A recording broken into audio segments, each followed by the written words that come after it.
여러분 안녕하십니까. 신문을 푸는 방송 아침의 매일경제입니다. 오늘은 5월 19일 화요일입니다. 먼저 신문 일면 기사부터 출발하겠습니다. 매일경제 일면 톱 기사입니다. 데이터 3법 풀렸지만 시행령이 족쇄다. 그동안 여러 가지 개인정보를 활용할 수 있는 방법, 보호를 하면서도 활용할 수 있는 방법, 이런 고민이 많았었죠. 그런데요, 개인정보법 시행령 곳곳에 데이터 수집과 활용에 대한 규제가 있는데 굉장히 엄격해서 사실은 뭔가 활용할 수 있는 방안이 좀 막히는 거 아닌가, 이런 내용을 좀 담고 있습니다. 기업들 범법자 될까 두려워 이대로는 신사업 진출이 어렵다, 이런 얘기들이 나오고 있다고 합니다. 다음은 서울신문 보겠습니다.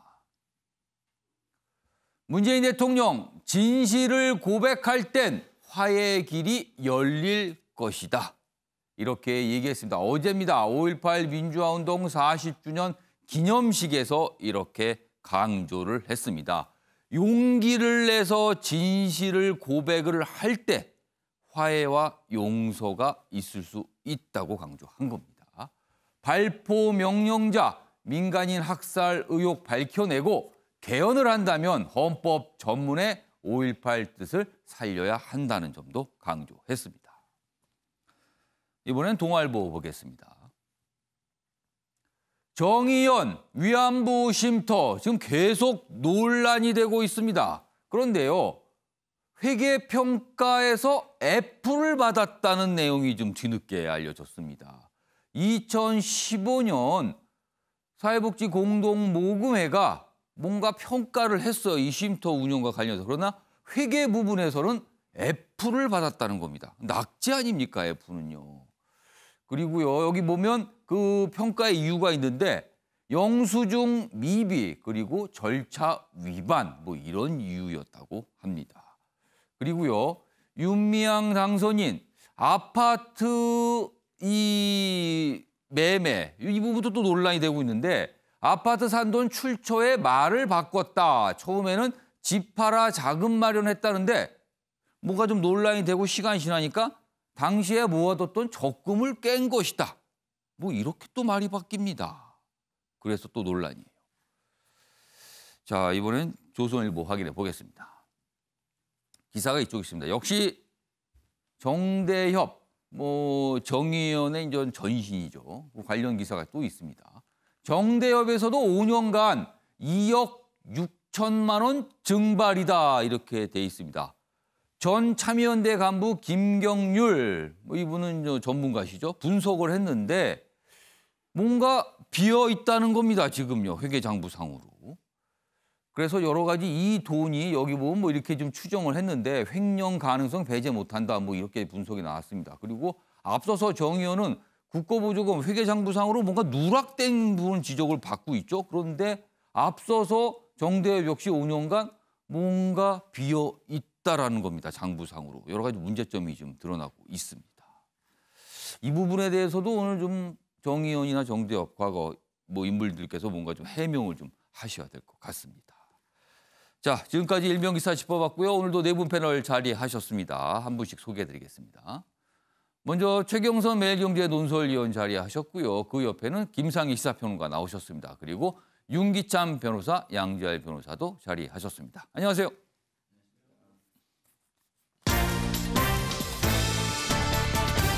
오늘 다룰 주요 이슈를 정리했습니다. 아침을 여는 키워드 4가지가 준비되어 있는데요. 첫 번째 키워드 F등급 평가입니다. 방금 일면 기사에서 봤습니다. 쉼터와 관련해서 회계 평가를 했는데 F를 받았다고 합니다. 그리고 작년과는 달랐다. 어제 있었던 5.18 민주화운동 기념식에서 한 모습을 설명하는 대목입니다. 그리고요, 세 번째 키워드는 북한 유튜버. 북한의 이른바 선전선동술. 변화가 오는 건가요? 유튜버를 활용하는 모습이 나타났습니다. 그리고 마지막 키워드는요, 위기의 아베. 지금 아베 일본 총리 정치적으로 꽤 곤란한 상황에 처해 있다는 기사도 준비되어 있습니다. 자, 그럼 아침의 매일경제 본격적으로 출발해 보겠습니다. 첫 번째 이슈는요. 어제 있었던 5.18 민주화운동 기념식과 관련된 내용입니다. 보겠습니다. 몸 낮춘 통합당 5.18 망언 거듭 사죄를 했습니다. 1년 전과는 완전히 달라진 모습이었습니다. 그러니까 통합당의 태도 역시 좀 달라진 모습이고요. 그리고 통합당을 바라보는 호남 분들의 태도 역시 달라진 모습이었다. 이렇게 나타나고 있습니다. 여기 보시면은 사진 기자들이 아마 기다렸다가 포착한 모습 같습니다. 여기 보시면 주호영 미래통합당 새 원내대표가 자리에 앉아 있다가 인사를 받으러 오는 모습이고요. 여기 더불어민주당 이해찬 대표가 서서 숙이는 모습이죠. 아무래도 굉장히 좀 상징적인 모습일 수도 있고요. 이제 포착하기는 어렵지만 사진 기자들이 기다린 끝에 아마 이 찍은 사진 같은데 이런 모습이 좀 나타났어요. 인사하는 모습이고 인사를 받으러 일어나는 모습 이렇게 포착돼 있습니다. 내용 좀 더 보겠습니다. 여야 기념식에서 진상규명 한 목소리다. 주호영 원내대표, 인물 위한 행진곡 재창, 민주묘지 참배 이런 모습 보였고요. 당에서 딴소리해서 상처 드린 것 죄송합니다. 다시 한번 입장을 밝혔습니다. 그리고 뭐 민주당은 기념식 후에 현장에서 최고위를 개최했다.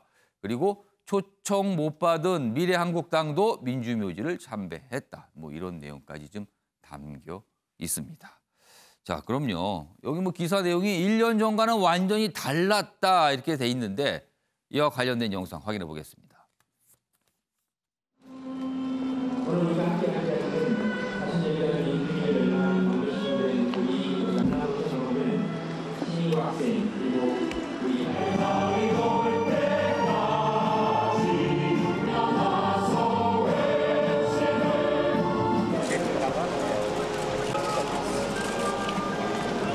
(5.18) 민주화 운동의 의의와 성격에 관해서는 법적으로 정리가 이루어졌습니다. 5.18 민주화 운동을 둘러싼 갈등과 상처를 모두 치유하고 5.18 정신으로 하나된 대한민국으로 나아가야 하겠습니다.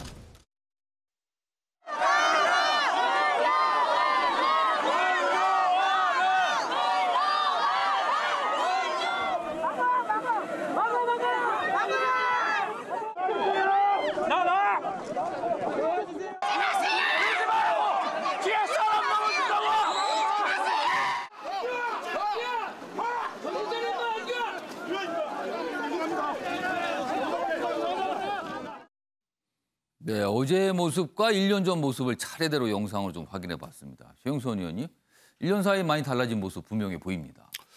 1년 전과 저는 가장 크게 달라진 것은 결국은 20대 국회의 야당이 총선으로 심판을 받았고 사실상 대통령 탄핵이 3년 전에 있었지만 국회 탄핵은 야당에 대한 탄핵은 4월 총선에서 이루어졌다고 이번 보여지는 총선을 거거든요. 통해서 그 모습이 있었다. 네, 그러니까 이제 4월 총선을 거치면서 야당이 그 어떤 위상이나 위치나 평가가 완전히 달라졌고 그래서 지금 이제 주호영 원내대표가 5.18의 역사적 의의나 평가 그리고 진상규명 그리고 왜곡 망언에 대한 사과 이런 것들을 다 얘기를 하는데 사실은 그전에 저런 말을 할 때 실리는 힘과 국민의 심판을 받고 나서 저런 말을 할 때 받아들이는 아마 그 5.18 유가족들이 받아들이는 게 또 조금 다를 거라고 봅니다. 그래서 저는 솔직히 이 작년과 비교했을 때 가장 큰 것은 20대 국회의 그 어떤 심판을 받은 것이 가장 크지 않나 이렇게 평가하고 싶습니다. 어제 모습 달라졌다는 평가를 받고 있는데 그 배경에는 정치적 상황의 변화가 있었다. 그 바탕이 깔려 있다라는 분석을 해 주신 거예요. 자, 이런 상황에서 지금 통합당 내부에서 총선 참패의 이유가 과연 어디 있는가? 국회에서 토론회 세미나 자주 열리고 있습니다. 어제도 그와 관련된 한 가지 토론회가 있었습니다. 그 내용이 지금 실려 있어요. 보겠습니다. 통합당 10년은 뒤처져 있다. 그럼 비교 대상이 있을 겁니다. 어떤 정당에 비유하면 10년은 뒤처져 있다. 막말, 꼴통, 호통 싹 버리자. 그렇다면 지금까지 통합당의 모습은 이 세 가지가 있었다는 거잖아요. 이걸 버려야 한다는 질책이 나온 겁니다. 내용 좀 보겠습니다. 어제 국회에서 총선 평가 세미나가 있었습니다. 미래통합당이 주최를 한 건데요. 내용 보시면 이런 얘기가 나왔답니다. 지금 몇 가지 대목들이 소개돼 있어요. 여기 보면 장경삼 국가경영연구원 사무국장에서 어제 이제 뭐 분석을 한 내용을 좀 소개했는데 이런 말을 했네요. 차기 대선 유권자의 70%는 그러니까 유권자의 70%는 보수의 비호감을 품고 있다. 그럼 이거 어려워지는 거잖아요, 대선이요. 비호감 비율이 70%나 된다는 거예요. 그리고요, 여기 보면 김웅 당선자의 얘기도 소개돼 있습니다. 통합당은 세상에 10년은 뒤처져 있다. 그러니 이런 상태에서 유권자 보고 선택하라는 게 말이 안 된다. 이런 지적입니다, 지금. 좀 더 소개가 돼 있네요. 여기 보면 이런 말도 나왔습니다. 양당, 그러니까 미래통합당과 더불어민주당을 비교했습니다. 양당을 직장 상사에 비유하면 통합당은 자기가 좋아하는 라떼 대신 아메리카노를 주면 면전에서 버릴 것 같지만 이런 느낌을 준다는 거예요. 면전에서 마음에 안 든다고 버려버릴 것 같은 느낌을 준다는 거예요. 민주당은 면전에선 마시는 척은 하다가 나중에 버릴 것 같은 이미지다. 이렇게까지 비유해서 분석이 좀 있었습니다. 좀 더 볼까요? 여기도 있습니다. 이쪽 좀 잡아주세요. 이 김웅 당선자의 설명입니다. 보수 정당을 지지하면 친구들에게 창피하다는 이야기를 들었답니다. 뭐 이런 상황까지 갔어요. 자, 관련 기사 하나 더 있습니다. 보시죠. 통합당 내부에서 나오는 목소리를 소개하고 있습니다. 5.18 매듭을 풀고 극우와 절연해야 한다. 이런 목소리가 나오고 있다고 합니다. 5.18 보수 진영이 해결해야 할 첫 과제다. 쇄신 안 하면 영남 자민련 몰락 우려가 있다.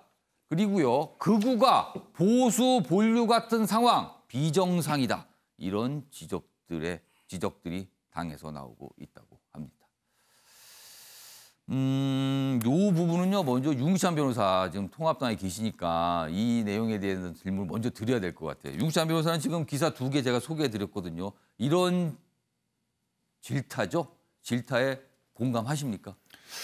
공감하죠. 일단 5.18 같은 경우에는 일단 매듭이 젖었던 것이죠. 예. 그런데 이제 일부 분들이 당내에 그 지도부 경선에 나오면서 갈등 구도를 만들었던 것 같고요. 당 입장과 달리. 그래서 지난달 반성과 저희가 사과는 했었는데 예. 김병준 비대위원장도 사실 기자간담회에서 사과를 했었거든요.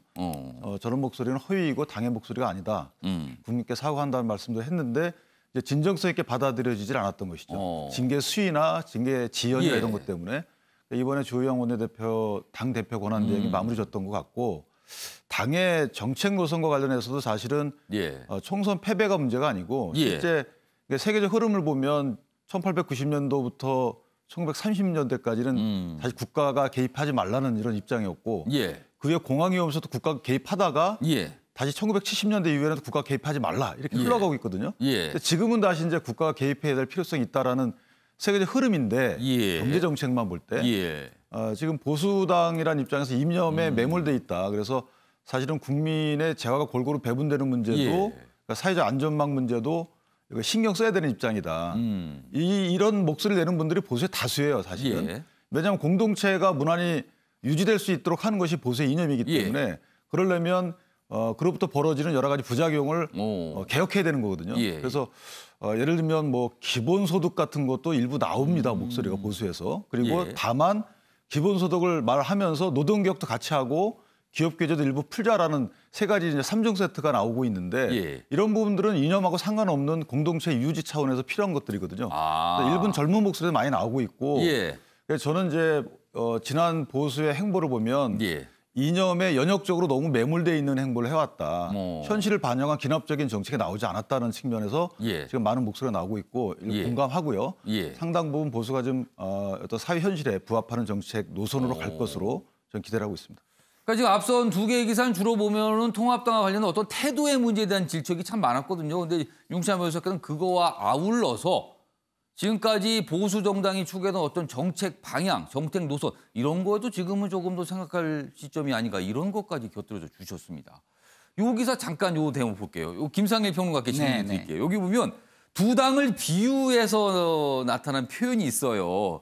그러니까 민주당과 통합당 각각 비유를 했는데 통합당은 마음에 안 드는 시키지 않은 아메리카를 주면은 면전에서 벌 것 같은 당이다. 근데 반면에 민주당은 면전에서는 마시는 척은 하지만 나중에 벌 것 같다. 이렇게 비유했거든요. 이 비유 어떻게 보셨어요? 글쎄요. 그건 주관적인 것 같고요. 예. 뭐 진정성이 중요한 때죠. 뭐 이렇게 쇼를 한다고 해서 그게 받아들여지는 시대는 아니라고 봅니다. 근데 이제 쇼도 못하는 거는 더 문제가 있는 것이다. 뭐 이렇게 그러니까 여기 보면은 아예 쇼 자체도 못한다. 그렇죠. 그리고 여기는 척이라도 좀 한다. 뭐 이런 이유 같아요 지금. 그런 건데 뭐 민주당이 그렇게 진정성이 없느냐에 대해서는 저는 의견이 다릅니다. 요거는 좀 약간 좀 그렇죠. 다른 의견을 갖고 계신 거네요. 그러니까 저는 미래통합당에서 지금 뭐 지금 많은 단어들이 나오면서 이런 게 잘못됐다 이렇게 얘기를 하는데 저는 그거는 좀 약간 본질을 못 보는 거다 이렇게 생각합니다. 본질은 길을 잃었다는 거예요. 길. 그러니까 보수의 길. 다시 말해서 보수가 추구하는 게 공공선과 사회 안정성이라는 거거든요.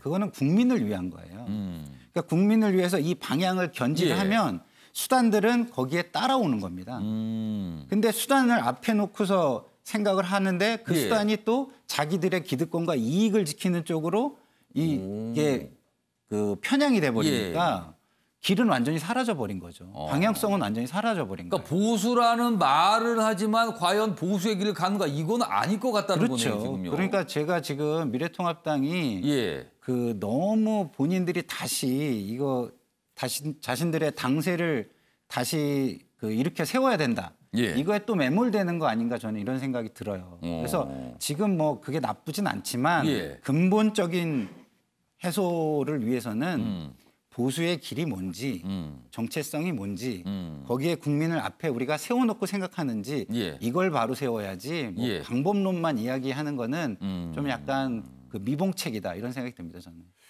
양지열 변호사. 양지열 변호사는 요 대목에 관한 질문 좀 드릴게요. 여기 보면 김웅 당선자가 아까도 소개해드렸는데 요 얘기예요. 보수 정당을 지지하면 친구들에게 창피하다는 이야기를 들었다. 주변에서 혹시 이런 말씀하시는 분 들어보셨어요? 제 주변에 저런 얘기를 할 만큼 젊은 친구들이 좀 많지는 않아서 저도 세대가 저 얘기는 아마 지금 젊은 층을 좀 얘기하는 것 같아요. 그러니까 김웅 당선인이 만나봤었을 때 최근 총선 이후에 그런 얘기 많이 하죠. 한때 기울어진 운동장, 보수 쪽에 기울어진 운동장이라고 했었는데 오히려 대한민국의 주류가 뭐 세대적으로는 진보층에 더 가까워진 게 아니냐는 그런 분석들을 좀 하고 있는데 아마 그런 측면에서 그동안에 보였던 미래통합당, 그러니까 과거의 자유한국당의 보수 모습들이 젊은 세대들에게 특히 뭐 좀 어필을 못하고 있다라는 차원에서 저런 말씀도 같이 하신 걸로 보이는데 근데 이제 앞서 두 분도 여러 가지 진단을 해주셨는데 저는 또 한편으로 이런 쪽도 좀 짚어보고 싶어요. 현실적으로 저 얘기 오늘 어제 이제 세미나에 나와서 특히 목소리를 내셨던 분들도 그렇고 뭐 수도권이라든가 이런 쪽에서 위기의식 같은 것들 분명히 있어요. 그거 변해야 된다는 목소리가 있는데 미래통합당이 진짜 어떻게 보면 극복해내야 될 당내 과제는 안정권에 계신 분들 그러니까 딱 단도직입적으로 말해서 영남권, 뭐 대구 영남권에 계신 분들이 그럼 바뀔 수 있을 것이냐. 그분들이 사실은 지금 당내에서는 미래통합에서 가장 많은 분들인데 그분들은 그 과거의 태도를 바꾸는 모습을 보여주지 않고도 당선이 됐고 앞으로도 당선이 될 가능성이 높잖아요. 그럼 그분들에게 사실은 어찌 보면 미래통합당의 미래가 달려있다라고 저는 봅니다. 사실 이번에 미래통합당 지역구 당선자분이 80명이 넘죠. 근데 그중에서 10명 이상이 사실 영남권 지역에서 지역구를 통해서 당선하신 분이거든요. 아까 그 부분을 양지열 변호사가 지금 지적을 해 주신 것 같습니다. 알겠습니다.